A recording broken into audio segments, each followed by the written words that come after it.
Bien, hermanos, les pido por favor que vayan conmigo a un pasaje muy conocido del Nuevo Testamento, Mateo capítulo 18. Mateo capítulo 18, versículo 15. Este es uno de los textos claves del Nuevo Testamento con respecto a la disciplina de la iglesia. Pero no se asusten, esta noche no vamos a hablar de la disciplina. Yo más bien quisiera llamar vuestra atención en esta noche a una enseñanza que este texto da por sentado. Si tu hermano peca contra ti, ve y repréndele estando tú y él solos. Si te oyere, has ganado a tu hermano.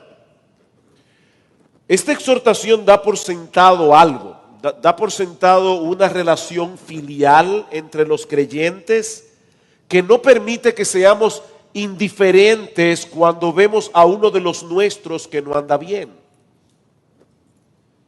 Pero ahora noten, mas si no te oyere, toma aún contigo a uno o dos para que en boca de 2 o 3 testigos conste toda palabra. Si no los oyere a ellos, dilo a la iglesia. ¿A qué iglesia? Evidentemente no puede ser la iglesia universal. Cristo se está refiriendo a la iglesia local. Y aún hoy con el internet se pudiera decir esto a la iglesia local y no tendría sentido. Y si no oyere a la iglesia, aquí tenemos una iglesia que oye un reporte, una iglesia que puede hablar, entonces tenle por gentil y publicano. En otras palabras, la persona en cuestión debe ser removida de la membresía de la iglesia local como si fuera un inconverso. No estamos diciendo que lo sea. Puede ser que sea un creyente en muy mal estado espiritual, pero en lo que respecta a lo que la iglesia puede ver del testimonio público y externo de la persona, debe ser tratado como un gentil y publicano, es decir, como alguien que no pertenece al pueblo de Dios. Ahora, hermanos, obviamente el Señor está presuponiendo aquí que todos aquellos que profesen ser cristianos deben ser miembros de una iglesia local, porque nadie puede ser excluido si no ha sido primero incluido. Mis hermanos, la membresía de la iglesia local no es opcional para el cristiano. La iglesia es el cuerpo de Cristo. Tengo un pastor amigo que dice, si tú profesas ser cristiano y no perteneces a ninguna iglesia local, deberías estar en un banco de órganos. Porque todos los miembros del cuerpo están unidos a un cuerpo. Nunca hemos visto, ¿verdad?, una mano andando sola por ahí. Como vimos en el día de ayer, la iglesia ocupa un lugar central, un lugar importantísimo, vital en el plan redentor de Dios, y debe ocupar un lugar central en la vida de todo cristiano. En ella el creyente es pastoreado, es cuidado, nutrido. Es en la iglesia donde ponemos nuestros dones en operación, donde podemos llevar a cumplimiento todos esos deberes que aparecen en el Nuevo Testamento de unos a otros, alentados unos a otros, exhortados unos a otros, servíos unos a otros, orad unos por otros. Nadie podrá desarrollar y mantener una vida espiritual estable, saludable y balanceada a menos que sea parte activa de una iglesia local. Sin embargo, a pesar de lo importante que es la iglesia para el creyente y para el testimonio de la verdad en el mundo, mis hermanos, seamos francos. La iglesia de este lado de la eternidad está muy lejos de ser una comunidad perfecta. Y eso lo evidencia el mismo texto de Mateo 18. Si tu hermano peca contra ti, Cristo está presuponiendo que es muy probable que en la iglesia alguien peque contra ti. Eso va a pasar. Los miembros que componen la iglesia no son perfectos. Cada uno de ellos se encuentra en un proceso de madurez y crecimiento que no siempre será indoloro. Nosotros vivimos en un edificio de apartamentos de de varias plantas, no sé cómo se dice aquí, de varios pisos. Estamos en un séptimo piso, en una séptima planta. Y resulta que las personas que han comprado ya en 2 ocasiones diferentes el apartamento que está encima del nuestro, precisamente encima del nuestro, lo han remodelado 2 veces. Remodelaciones de meses. Eso es incómodo. Miren, tener una gente encima del techo de uno, boom, boom, boom, el día entero, eso es incómodo. Cuando el apartamento al lado tuyo, arriba de ti, abajo de ti, lo están remodelando, hay un momento que uno quiere de verdad coger un avión y irse. Bueno, déjame decirte algo, al hermano tuyo que está al lado de ti lo están remodelando. Y eso tiene sus inconvenientes. Eso tiene sus inconvenientes. Estamos en remodelación. Y cuando los creyentes no están conscientes de esa realidad, en vez de beneficiarse de ser parte de una iglesia, muchas veces terminan encontrando en la iglesia muchos tropiezos innecesarios al haberse forjado expectativas irrealistas que fueron luego frustradas. ¿Cuál es la realidad de la iglesia de este lado de la eternidad? Mientras se encuentre militando en este mundo caído, ¿cuáles son las expectativas que nosotros deberíamos tener con respecto a la iglesia? No el ideal de lo que nosotros quisiéramos, sino de lo que la iglesia es. Bueno, ese es el tema que yo quisiera considerar con ustedes en esta noche. Y honestamente, déjenme adelantarles algo. Yo tengo un propósito esta noche. Yo quiero que usted salga hoy de aquí enamorado de la iglesia local. Ese es mi propósito. Si yo no logro eso, yo fracasé. Yo quiero enamorarte de la iglesia. La iglesia es la esposa de Cristo. Y yo creo que hay creyentes que aunque no lo dicen con la boca, la actitud que tienen es, Señor, contigo hasta el fin del mundo. Pero a la esposa tuya no la aguanto.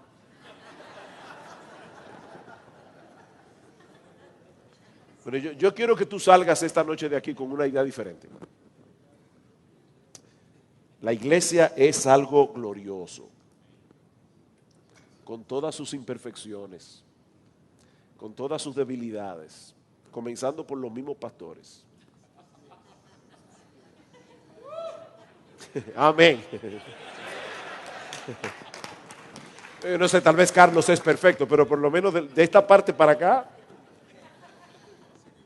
Bueno, perfecto no es, he equivocado como 10 veces con el nombre mío.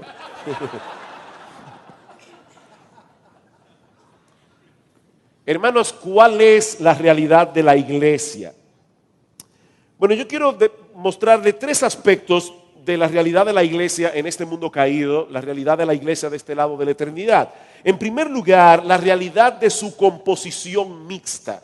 La realidad de su composición mixta. Idealmente hablando, las iglesias locales deberían estar compuestas únicamente por creyentes, por personas que han sido transformadas por el poder de Dios, que han experimentado un nuevo nacimiento. Esa es una de las diferencias fundamentales entre el pueblo de Dios del antiguo pacto y el pueblo de Dios en el nuevo pacto.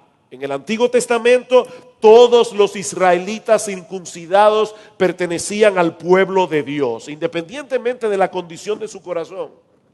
No todos eran salvos, obviamente.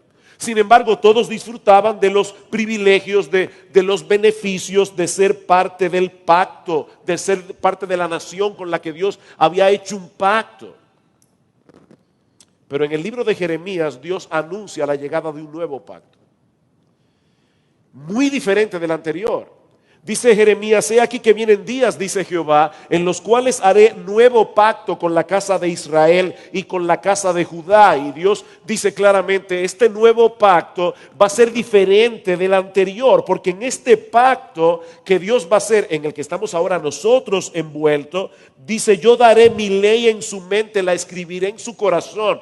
Todas las personas que pertenecen al nuevo pacto han sido regeneradas, tienen la ley escrita en el corazón, de manera que ya no enseñará más ninguno a su prójimo ni ninguno a su hermano diciendo conoce a Jehová, porque todos me conocerán, desde el más pequeño de ellos hasta el más grande, dice el Señor, porque perdonaré la maldad de ellos y no me acordaré más de su pecado. Todos los que realmente componen la comunidad de Dios en el nuevo pacto son personas perdonadas, son personas regeneradas, son personas que conocen al Señor.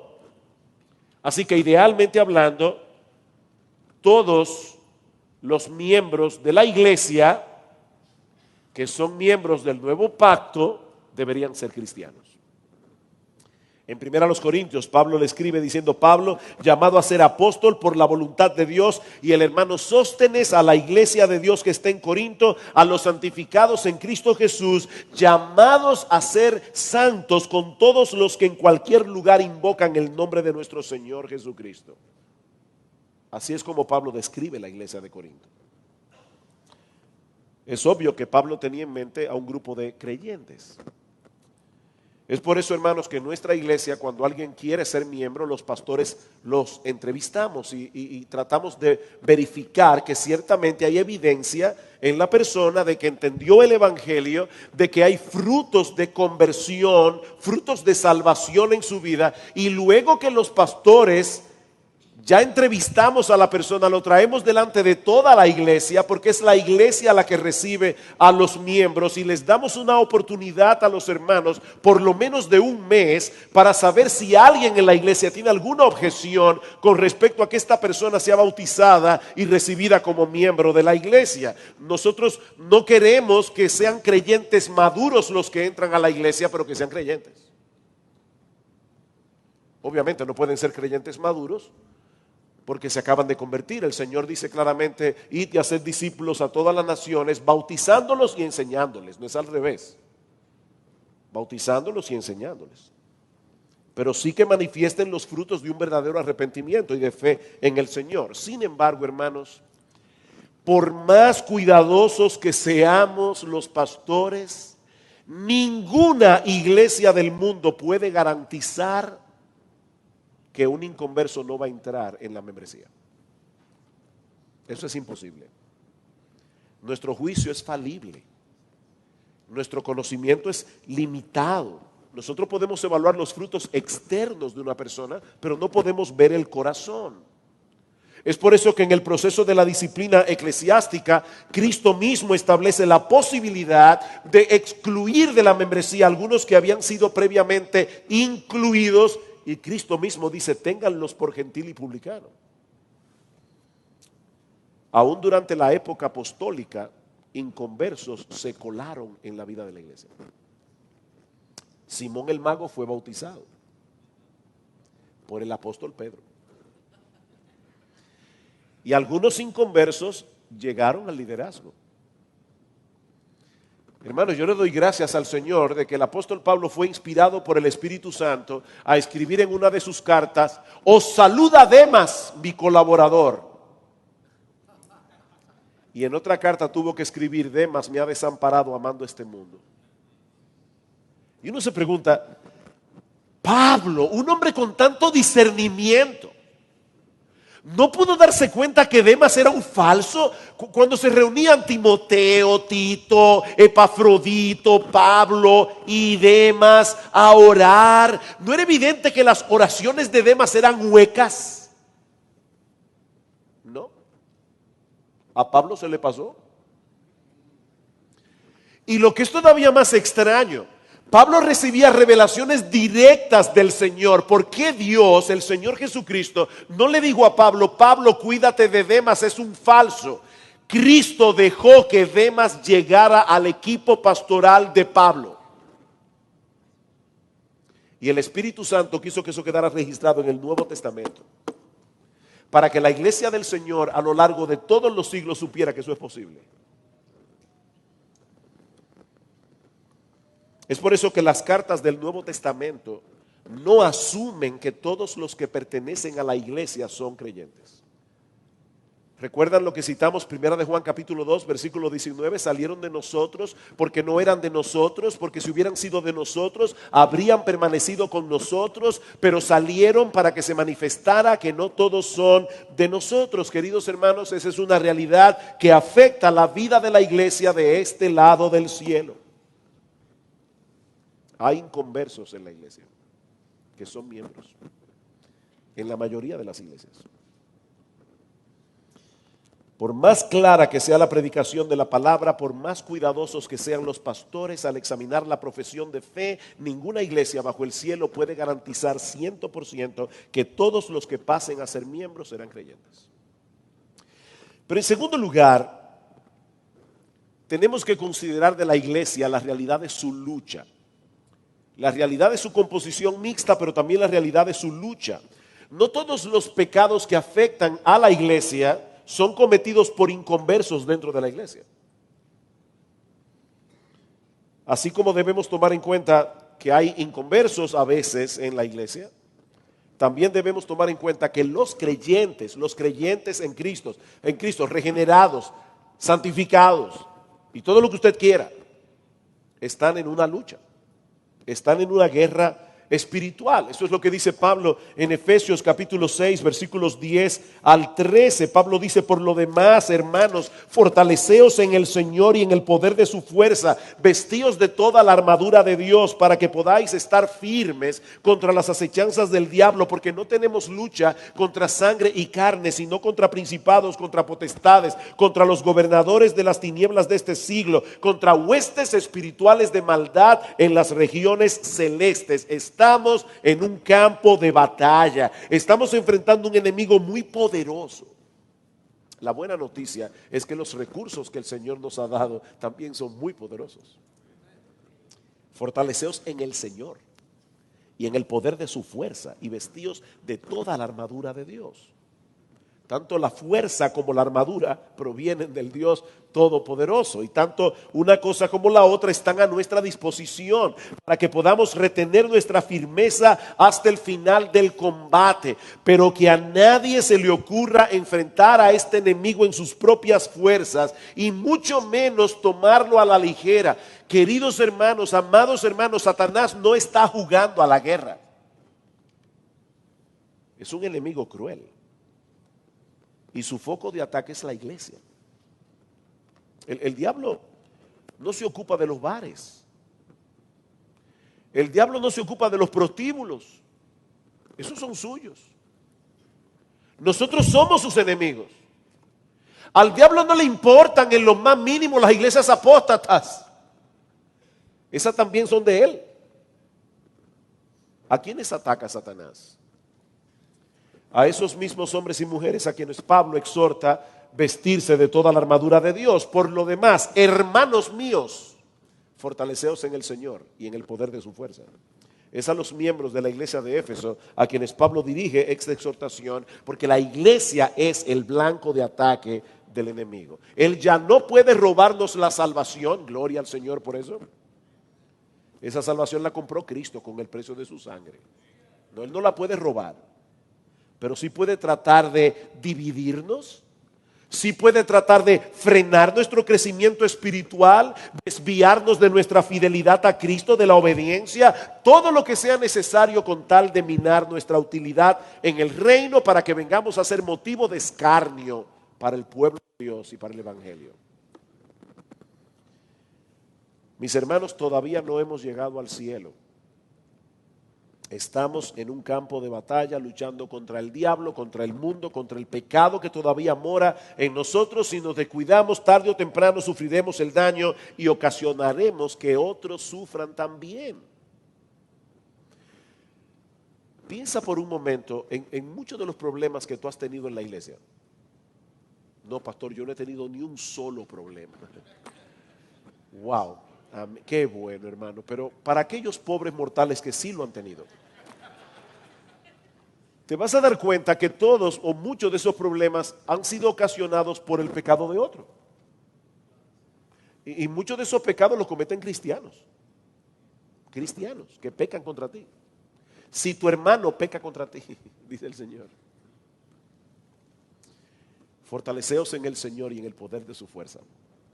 Vístanse de toda la armadura de Dios, porque de lo contrario vamos a salir heridos. Sin embargo, esta es una moneda que tiene dos caras. Nosotros no podemos dejar de ver la lucha en la que todos los cristianos estamos envueltos, pero hay otra realidad que yo quiero poner delante de vuestros ojos, porque es una realidad que muchas veces pasamos por alto.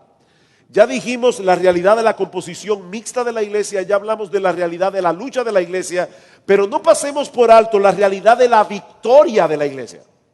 La victoria de la iglesia.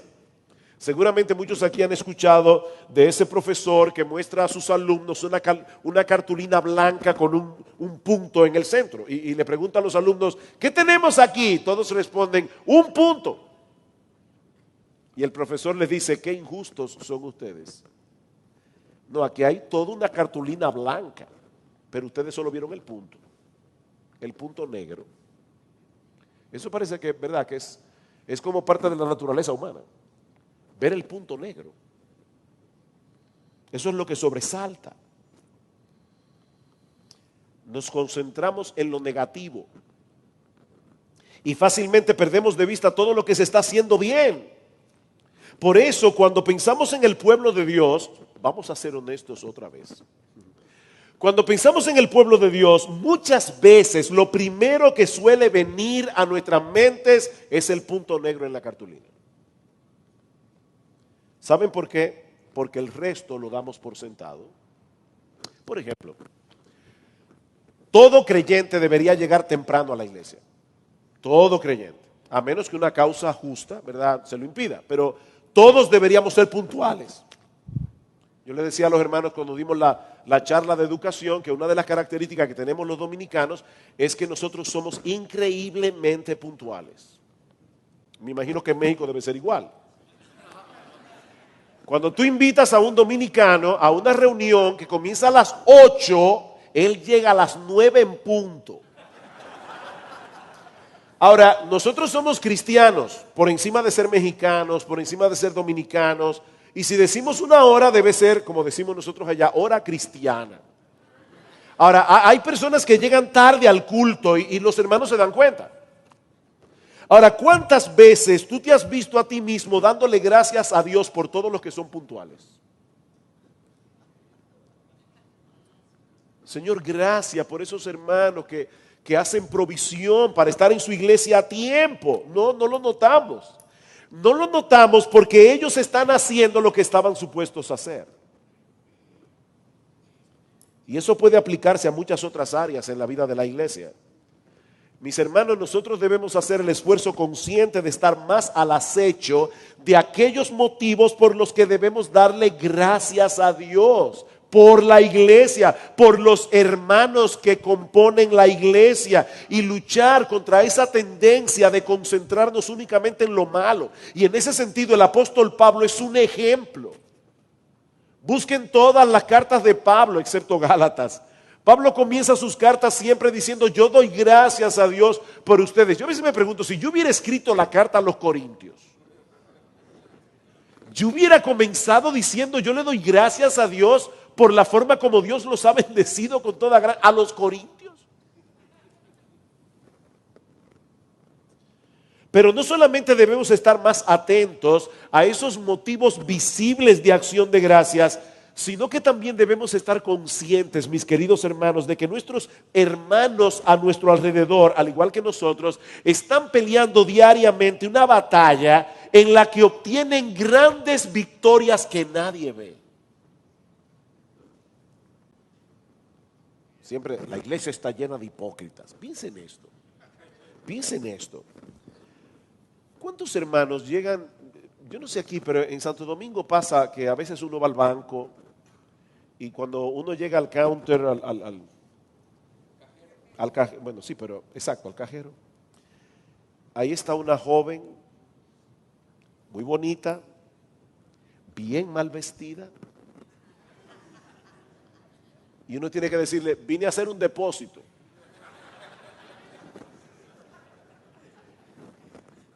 Eso nadie lo vio, el hermano que quitó la vista para no ver lo que no debía ver, nadie lo vio. Eso fue algo que sucedió entre él y Dios. El hermano que estaba viendo televisión y salió de repente una escena que él no debía ver, inmediatamente cambió el canal. El hermano que cerró sus labios para no descargar su ira contra ese conductor imprudente que se metió en vía contraria y casi te arrolla. Y el hermano estaba a punto ya y dijo, no, yo soy cristiano.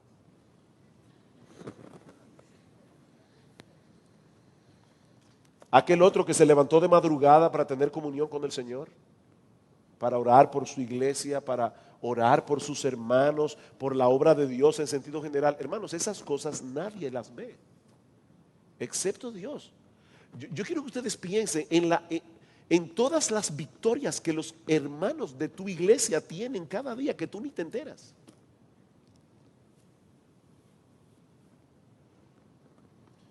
Son grandes victorias, obtenidas con gran determinación y en dependencia de Dios. Mis hermanos queridos, el pecado suele hacer ruido. Y fácilmente podemos llevarnos la impresión de que todo se está cayendo en pedazos. Como Elías, Señor, solo yo he quedado. No, Elías, eso no es verdad. Eso no es verdad, Elías. Hay 7,000 que no han doblado sus rodillas delante de Baal, pero tú no lo sabías. Tú no lo sabías.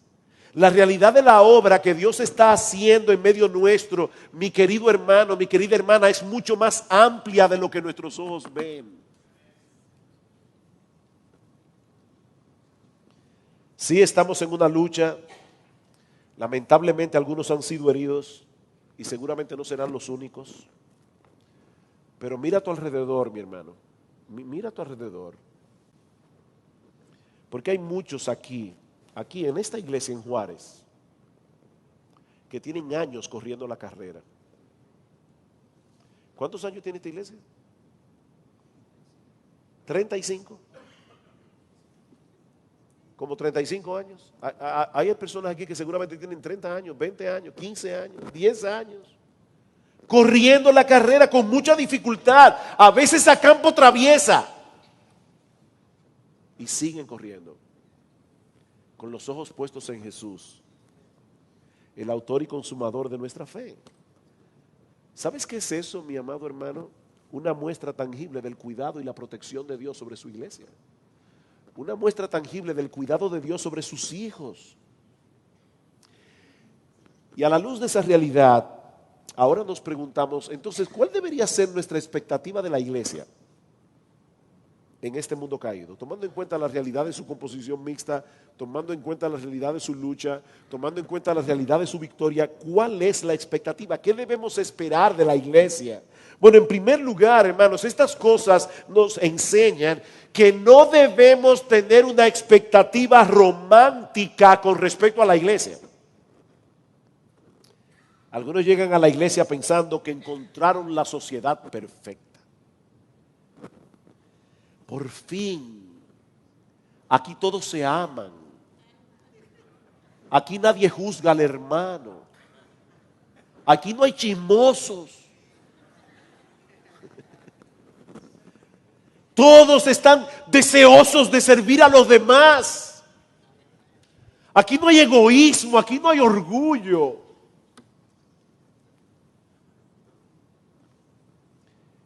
Cuando llegues a un sitio así, pellízcate, estás dormido o estás muerto y no lo sabías, no te habías enterado, llegaste al cielo.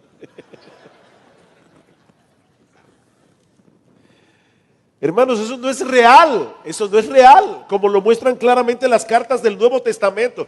Todos los principios que nosotros encontramos en el Nuevo Testamento para solución de conflictos dentro de la iglesia, asumen que van a haber conflictos dentro de la iglesia. Pensemos por un momento en el contexto de la iglesia. Todos estamos aquí lidiando con nuestros pecados, no lo olviden, estamos en remodelación.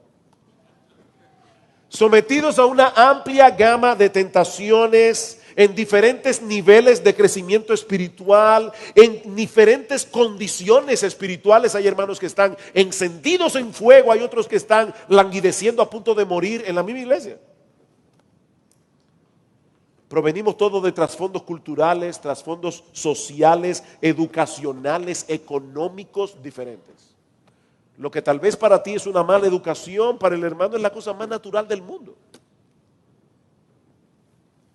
Por eso es que Mark Dever dice, tú quieres saber si tu nueva vida es real, comprométete con un grupo de pecadores salvados, intenta amarlos, no lo hagas durante semanas ni durante meses, hazlo durante años y entonces descubrirás si tú amas a Dios o no.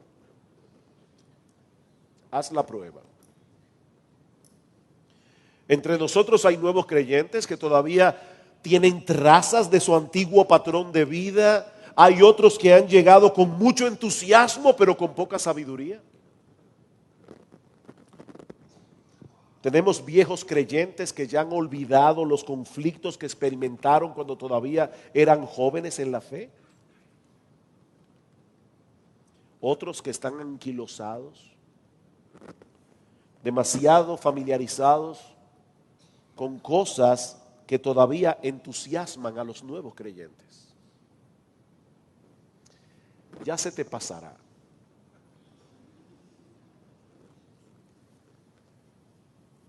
Tengo contra ti, le dice el Señor a la iglesia de Éfeso, que has perdido tu primer amor. Has perdido tu primer amor. Imagínate a una esposa que le dice a su marido, mi amor, déjame decirte algo. Mira, yo voy a seguir planchando tus camisas, yo voy a seguir haciéndote la lavandería, voy a hacerte la comida, voy a atenderte. Yo voy a hacer todo lo que una esposa modelo debe hacer. Ahora déjame decirte algo para que estemos claros. Yo estoy enamorada de otro hombre. El esposo no le va a decir, bueno, pero por lo menos vas a seguir haciendo todas las otras cosas.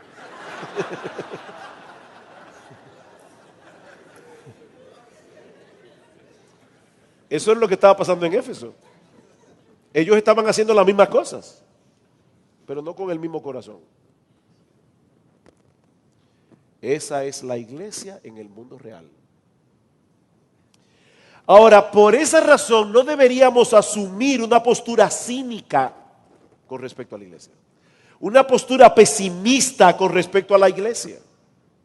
Esos mismos que llegan a la iglesia con una visión romántica son los que generalmente se van despavoridos cuando ven la realidad. No es como pensaron al principio. Y luego escuchamos a ese tipo de personas hablar de la iglesia con mucha amargura y resentimiento. En los años que yo tengo siendo pastor y aún cuando tengo que viajar a otros lugares, las cosas que yo oigo de la gente hablando de la iglesia, es horrible. Es horrible, personas que están quemadas. La iglesia está llena de hipócritas. Por eso yo he decidido no pertenecer a ninguna iglesia local. Yo no sigo a hombres. Yo sigo a Cristo. Es que si tú sigues a Cristo, debes hacer lo que Él dice. Y Él dice que tú debes pertenecer a una iglesia.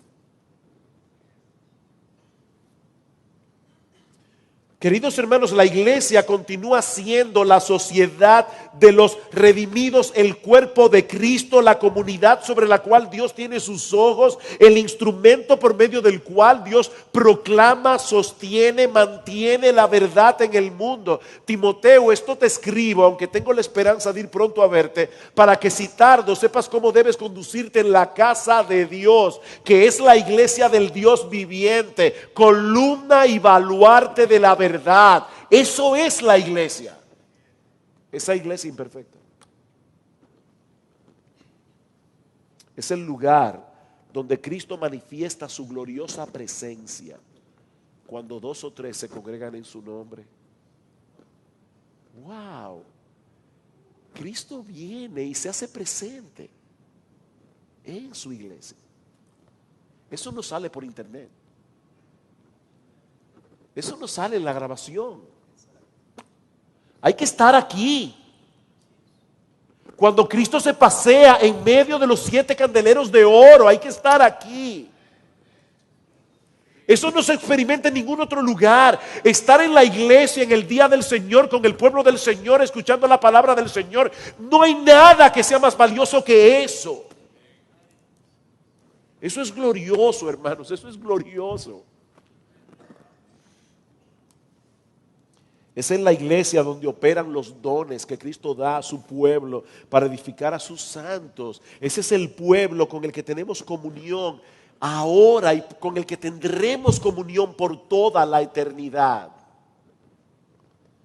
Sí debemos tener una expectativa realista de la iglesia de este lado de la eternidad, pero no una perspectiva pesimista de la iglesia. A lo largo de los siglos, la iglesia de Cristo ha tenido que pelear muchas batallas. Muchos han celebrado anticipadamente la desaparición de la iglesia.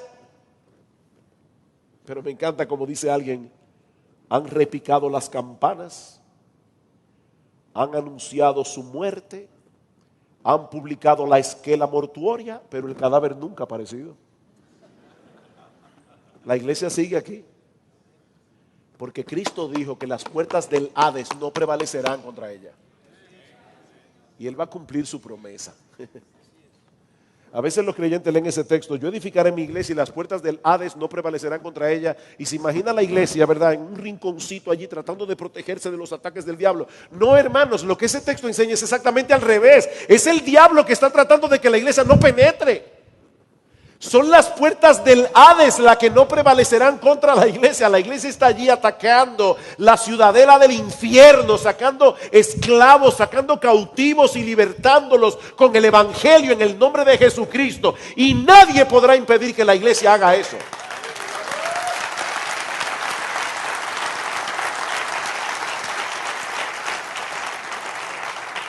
Es en ese contexto, hermanos, que nuestro Dios y Padre está obrando en nuestros corazones para conformarnos cada vez más a la imagen de nuestro Señor Jesucristo. ¿Alguna vez te has puesto a pensar que esos problemas que te desaniman de la iglesia son los que Dios está usando para transformarte? Ese es el cincel. Examinen cada aspecto del fruto del Espíritu que aparece en Gálatas 5:22. Y ustedes se van a dar cuenta que todos crecen únicamente en medio del problema. El fruto del Espíritu es amor. Ajá, ¿amor a quién? Amor al que te cae bien, amor al que te sirve, amor al que es incondicional contigo. No, eso no es un fruto del Espíritu, porque hasta los impíos aman a la gente que los aman. El fruto del Espíritu es amar al que no es amable.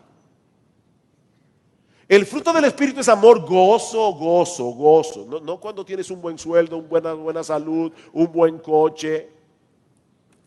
Es gozo en medio de la dificultad. Ese es el fruto del Espíritu.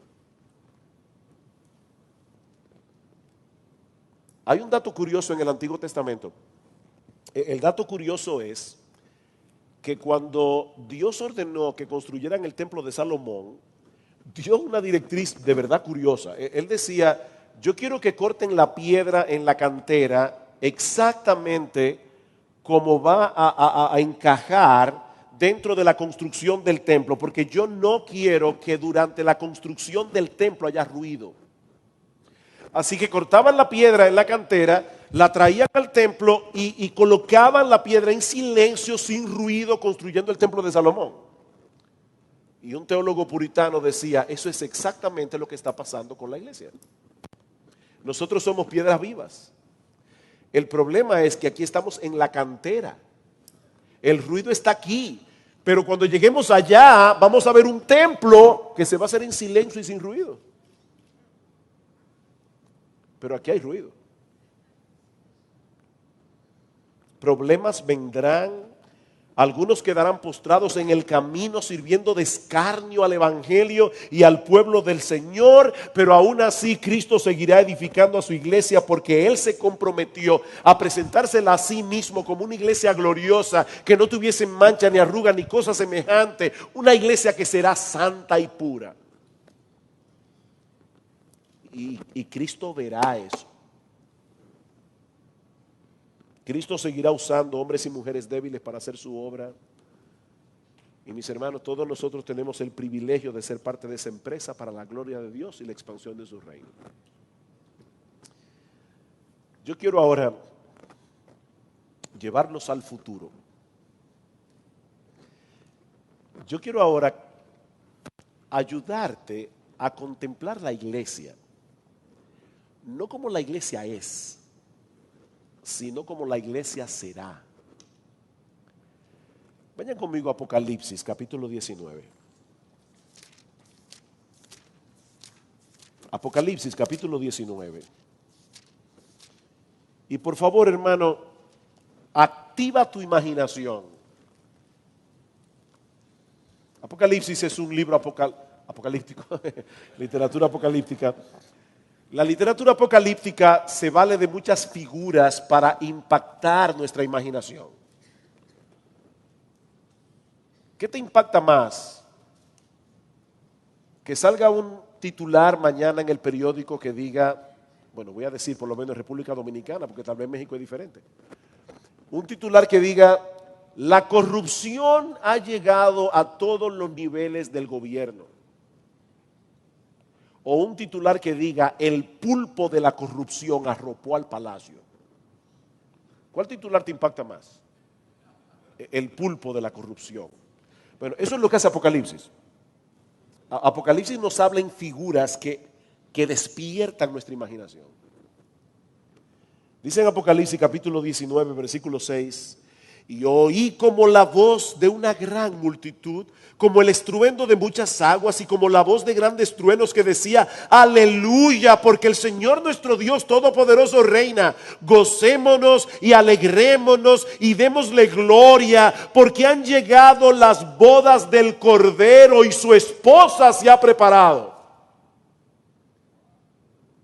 ¿No puedes tú amar a esa esposa ahora? Porque si no puedes amarla ahora, tal vez tú no vas a estar ahí. Apocalipsis 21.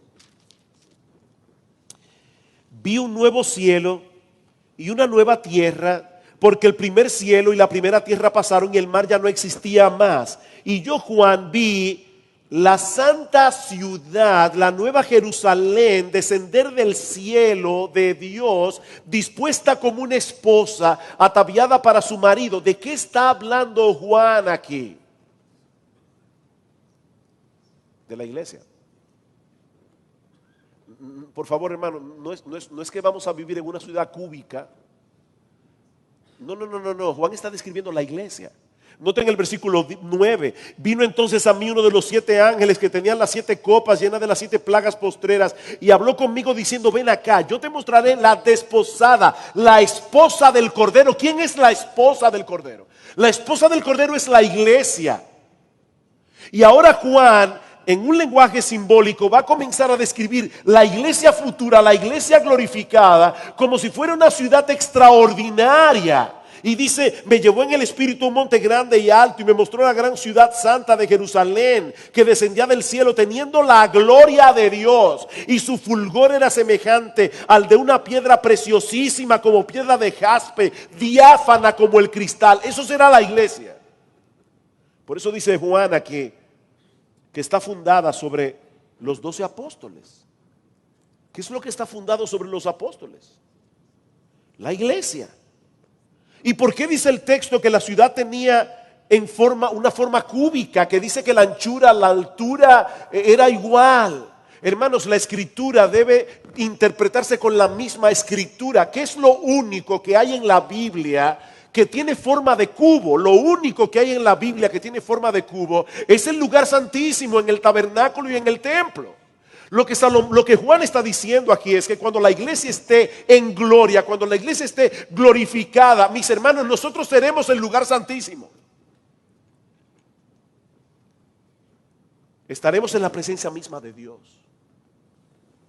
Y la iglesia será perfecta.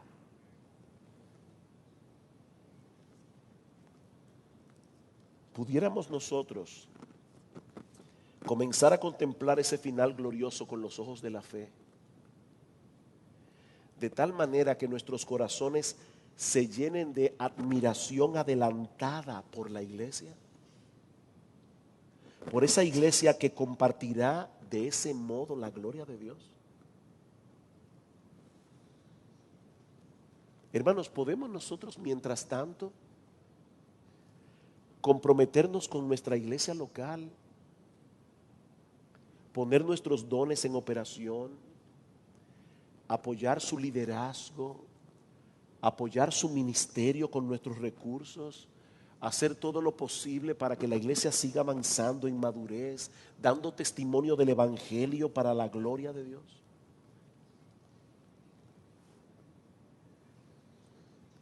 El problema es que muchas veces nosotros nos divorciamos emocionalmente de la iglesia y comenzamos a ver la iglesia como algo que está fuera de nosotros. ¿Alguna vez te has puesto a pensar que tú eres parte del problema de tu iglesia y que tú eres parte de su solución? En la iglesia no hay amor. ¿En cuál iglesia? En la tuya. Tú te imaginas a un esposo, a un señor, perdón, que está en un parque y de repente llega otra persona que no se conocen entre sí, comienzan a hablar y de repente pasa una mujer y este hombre le dice al otro hombre: ¿tú ves esa mujer que está allí? A mí me da una pena. ¿Y por qué te da pena? Oye, porque esa mujer tiene un matrimonio tan desgraciado, pero desgraciado, desgraciado, desgraciado. Esa mujer es infeliz, tiene un matrimonio, pero miserable. ¿Y tú cómo lo sabes? Ah, porque yo soy su esposo. Oye, escúchame. La gente dice, la iglesia, la iglesia, ¿y cuál iglesia? Tú eres parte de la iglesia. Tú eres parte del problema y tú eres parte de la solución.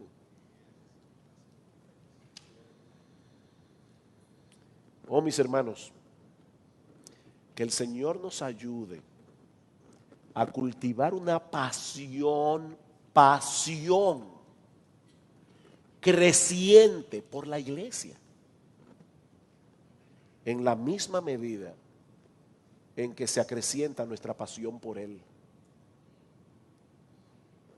No se puede tener pasión por Jesús sin tener pasión por su cuerpo, sin tener pasión por su esposa, por esa esposa por la que Él derramó su sangre en la cruz del Calvario.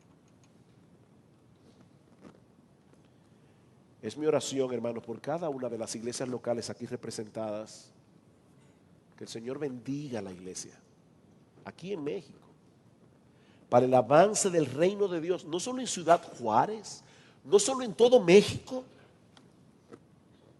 en todo lugar a donde el Señor quiera usarlos para el bien de las almas y para la gloria de su nombre. Es un privilegio ser parte de la iglesia. Es un privilegio ser parte de la familia de la fe. Es glorioso ser miembro de la iglesia.